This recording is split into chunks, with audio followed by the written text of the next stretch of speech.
कहानी के स्टार्ट में हम एक सुनसान जंगल में एक लकड़ी के बॉक्स को देखते हैं जिसमें एक लड़की को कैद किया गया था और इस कैद से आजाद होने के लिए वो अपना पूरा जोर लगा चुकी थी, यहाँ तक कि उसका नाखून तक टूट गया था। और फाइनली वो बॉक्स खुल जाता है और अपनी जान बचाने के लिए वो फौरन वहाँ से भागती है। उसकी पूरी बॉडी जख्मी थी और पेट पर टांके लगे थे, लेकिन थोड़ी दूर जाने पर पीछे से एक आदमी आकर उसको बेहोश कर देता है। और जब होश में आती है तब वो देखती है कि उसकी गर्दन को किसी ने रस्सी से बांध दिया है और पाँव के नीचे एक लकड़ी के पेड़ जैसा कुछ रखा है और ऐसा लग रहा था जैसे उसको फांसी देने का सेटअप किया गया है, जिसको सेटअप किया था सामने खड़े इस आदमी ने। मतलब वो आदमी एक साइकोपैथ है। उसको लोगों को दुख देकर काफी खुशी मिलती है। इस लड़की को अपने आप को किसी तरह आजाद करवाकर यहाँ से भागना था। उसके पास अपने आप के लिए सेल्फ डिफेंस के लिए एक ब्लेड था और हैरानी की बात यह है कि ब्लेड उसके हाथ में नहीं बल्कि उसके पेट में है, जिस ब्लेड को भी इस लड़की के पेट के अंदर इस साइकोपैथ ने ही रखा था। और अगर उसको अपनी जान बचानी थी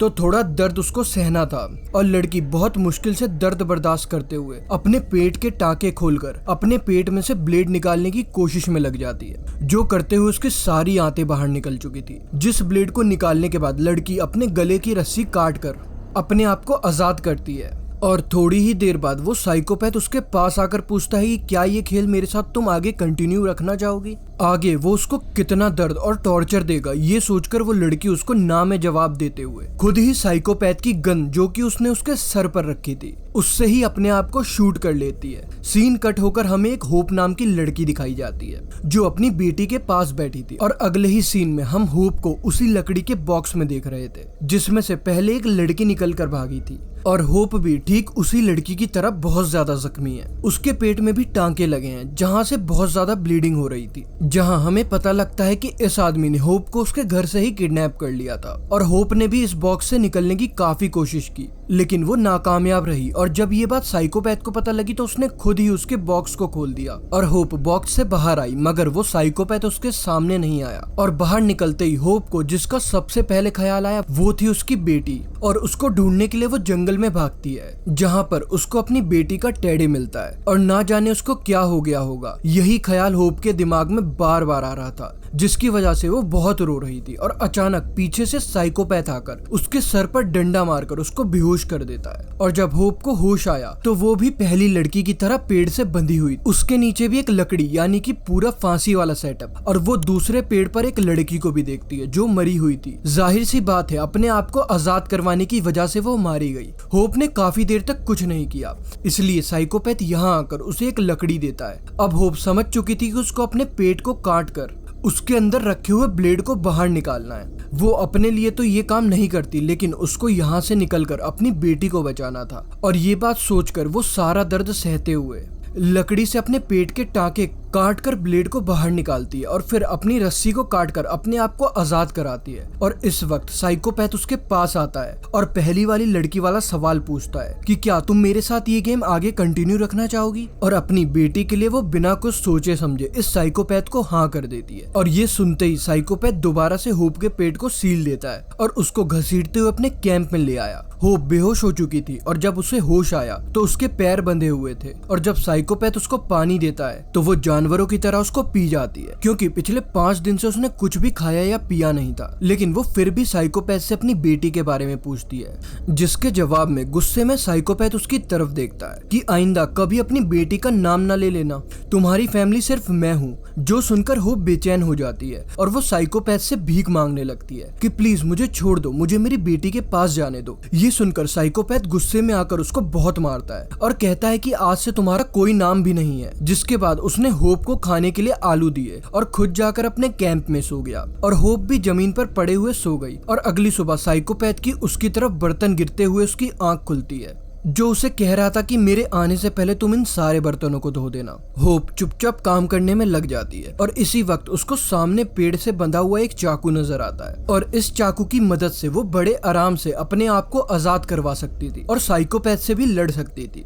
वो उसको लेने की कोशिश करती है लेकिन चाकू उसकी पहुंच से थोड़ा दूर था, जिसको लेने के लिए वो अब एक लकड़ी का यूज करती है। और फाइनली चाकू उसके हाथ लग जाता है और तभी उसको साइकोपैथ की आने की आवाज भी आ जाती है और वो चाकू को अपने पीछे छुपा लेती है। साइकोपैथ यहाँ बैठकर उसको बर्तन धोने का इनाम में उसको एक बेरी देता है। वो उसको बहुत करीब बैठा था। होप उसको मार भी सकती थी लेकिन नहीं मारती। और उसी टाइम साइकोपैथ भी ये नोटिस कर लेता है कि वो सामने जो चाकू लगाकर गया था वो अब वहाँ पर नहीं है। ये चाकू असल में होप का इम्तिहान था, जो उठाने की वजह से होप इस इम्तिहान में हार चुकी थी। अब होप सोचती है कि साइकोपैथ को चाकू के बारे में तो पता लग ही गया है, क्यों ना उसको मारकर यहाँ से भाग जाऊं। होप पूरा जोर लगाते हुए चाकू से साइकोपैथ के ऊपर हमला करती है, लेकिन इसका कोई फायदा नहीं होता क्योंकि साइकोपैथ बड़े आराम से इस हमले से बच चुका था। वो अब होप को मारता है और उसकी टांग पर चाकू रखते हुए धमकी देता है कि आइंदा कभी ऐसे भागने की कोशिश भी ना करना, वरना टांग ऐसी जगह से काटूंगा कि चलने के भी काबिल नहीं रहोगे। और सजा के तौर पर वो अब होप के पाँव की जंजीर को उसके गले से बांध चुका था और काफी दिन यूं ही गुजर गए। और होप अब ये समझ चुकी थी कि साइकोपैथ की बात मानने के अलावा उसके पास अब कोई चारा नहीं है। साइकोपैथ उससे अपने सारे काम करवाया करता था, खाना बनवाता था, बर्तन धुलवाता था और यहाँ तक कि छोटी मोटी सब्जियां उगाने का काम भी उसने होप को दिया था। और वक्त ऐसे ही गुजरता गया और होप के उगाए हुए पौधों में अब फूल निकल कर आए और उन फूलों को देखकर होप बहुत खुश हुई। और ये देखकर उस साइकोपैथ को गुस्सा आ गया और ये फूल तोड़कर वह होप से कहता है कि चलो अब इस फूल को खाओ। वो होप से जबरदस्ती करता है लेकिन होप फूल को नहीं खा पाती और उसके बाद वो उससे कहता है कि जिन चीजों को खाया नहीं जा सकता उन चीजों को उगाने का कोई फायदा नहीं। और फिर अगले दिन वो होप के हाथों की जंजीर खोलकर उसको नदी के किनारे ले आता है, जहाँ होप नहाते हुए सोचती है कि कुछ तो करना पड़ेगा, ज्यादा दिन तो मैं यहाँ नहीं रह सकती और उसको यहाँ से आजाद होने के लिए साइकोपैथ का ट्रस्ट जीतना चाहिए। और ये फैसला करने के बाद वो साइकोपैथ के साथ वापस उसके कैंप में आ जाती है और उसकी आंखों के सामने वो खुद अपनी जंजीरों को अपने गले में बांधती है और उसके कहे हुए सारे काम करने लग जाती है। और होप की इन हरकतों की वजह से साइकोपैथ को भी अब तसल्ली हो चुकी थी और साइकोपैथ रात में होप के पास ही सोया। और जब उसकी आंख खुली तो साइकोपैथ गहरी नींद में था और वो बड़े ही आराम से साइकोपैथ की जेब से चाबी निकालती है और अपने आप को आजाद कर लेती है, जिसके बाद वो चाकू उठाकर साइकोपैथ के गले पर रख चुकी थी और वो उसको मारकर यहाँ से भागना चाहती थी, लेकिन किसी इंसान को मारना उसके बस में नहीं था। और जब वो ये नहीं कर पाती तब उसने साइकोपैथ के टांग पर कट लगा दिया और साइकोपैथ उसके पीछे भागा और जंगल के बीच में एक और बॉक्स होप को मिला, जिसके अंदर से उसकी बेटी का ब्लैंकेट और उसके बाल थे, जिसको पकड़कर वो रोने लग जाती है। और तभी पीछे से साइकोपैथ आकर दोबारा उसको पकड़ लेता है और इस बार तो उसने होप को काफी बुरी सजा दी थी। उसने उसकी टांग को इतनी बुरी तरीके से तोड़ा था कि उसकी हड्डी बाहर निकल आई थी, जिसके बाद घसीटते हुए वो होप को वापस कैंप में ले आया और उसकी गर्दन को जंजीर से बांध दिया। होप को काफी दर्द हो रहा था, लेकिन ये साइकोपैथ उसका कोई भी इलाज नहीं करता, बल्कि होप के दिए हुए अपने जख्म को सीलने लगता है, जिसके बाद वो उससे कहता है कि मैं जा रहा हूँ और तुम सारा काम करके रखना। होप दर्द से चिल्ला रही थी और वो साइकोपैथ से कहती है कि प्लीज मुझे मार दो, जिसके जवाब में वो कहता है कि ये काम भी तुम खुद ही करो। और ये बात हम सब जानते हैं कि अपने आप को मारना इतना भी आसान नहीं है और दर्द में वो रह नहीं सकती थी, इसलिए अपने पास पड़ी हुई कुछ चीजों का इस्तेमाल करके वो अपना इलाज करना शुरू कर देती है और एक लकड़ी का सहारा लेकर वो अपने बोन को सही करती है और अपने जख्म को बांध देती है और ऐसा लग रहा था जैसे उसने वहाँ की चीजों को लेकर एक प्लास्टर बना लिया है। वो अब इसी टूटे हुए टांग के साथ अपना सारा काम करती थी, शिकार करती थी, खाना बनाती थी और इसी तरह 8 दिन गुजर गए। और 8 दिन बाद वो साइकोपैथ वापस आया और इस बार वो अपने साथ एक और लड़की को लेकर आया था। ये लड़की यहाँ आकर बहुत जोर जोर से चिल्ला रही थी और होप उसको चिल्लाने से मना करती है और कहती है कि मैं तुम्हारी मदद करूंगी,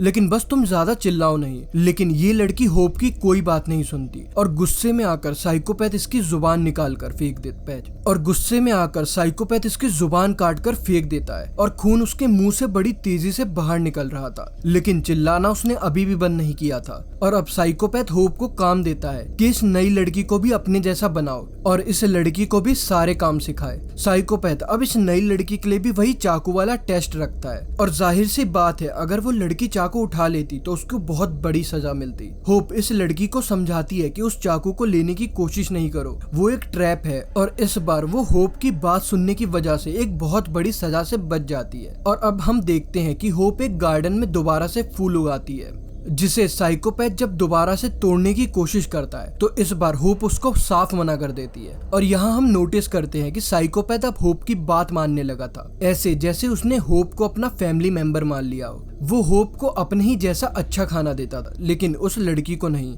क्योंकि वो उस लड़की को भी होप की तरह अपना गुलाम बनाना चाहता था। लेकिन ये लड़की होप से कई ज्यादा समझदार थी। वो बस एक मौके की तलाश में थी कि एक दिन जब साइकोपैथ उसके पास आता है तो वो सॉक्स में काफी सारे पत्थर भरकर उसके ऊपर अटैक कर देती है और उसको बेहोश कर गिराते हुए उसके जेब से अपने ताले की चाबी निकालकर अपने आप को आजाद करवा लेती है। और उसने होप की भी चाबी निकालकर होप को दे दी थी, जिसके बाद वो वहां से भाग जाती है। लेकिन इतनी मेहनत करने के बाद भी उसकी किस्मत अच्छी नहीं थी। जल्दी साइकोपैथ को होश आ जाता है और वो उस लड़की के पीछे भागता है और दूर से ही वो उस लड़की को शूट कर देता है। और जब लड़की पहले हमले से नहीं मरती तो इस बार साइकोपैथ उसका गला दबाकर उसको मार चुका था। और दूसरी तरफ हम देखते हैं कि होप ने भी अब अपने आप को आजाद करा लिया था। वो जंगल के दूसरी तरफ भागने की कोशिश करती है, लेकिन पाँव टूटा होने की वजह से वो यहाँ से भाग नहीं पाती और साइकोपैथ के कैंप में वापस आ जाती है, जहाँ इस बार उसने पक्का इरादा कर लिया था कि वो इस बार साइकोपैथ कर मार कर ही रहेगी। वो साइकोपैथ के कैंप से ही एक लोहे का रॉड और अपनी बेटी का टेडी उठा चुकी थी और इस टाइम साइकोपैथ यहाँ पर वापस आ चुका था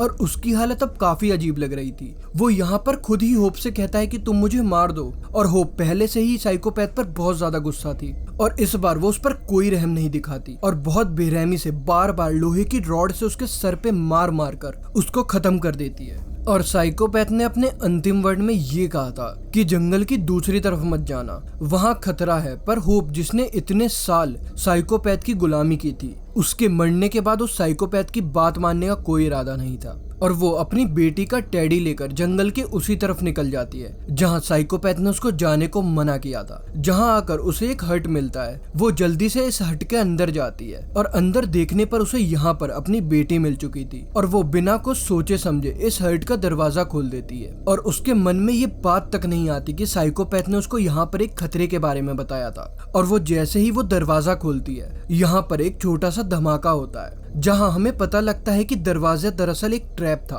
और उस बम के फटने की वजह से वो कीले होप के पूरे मुंह में घुस चुकी थी, यहाँ तक कि उसकी दोनों आंखें भी फूट चुकी थी और वो अपनी बेटी को बचाने के चक्कर में खुद मौत के काफी करीब आ चुकी थी। जिसको दिखाते हुए ये कहानी यहीं पर खत्म हो जाती है।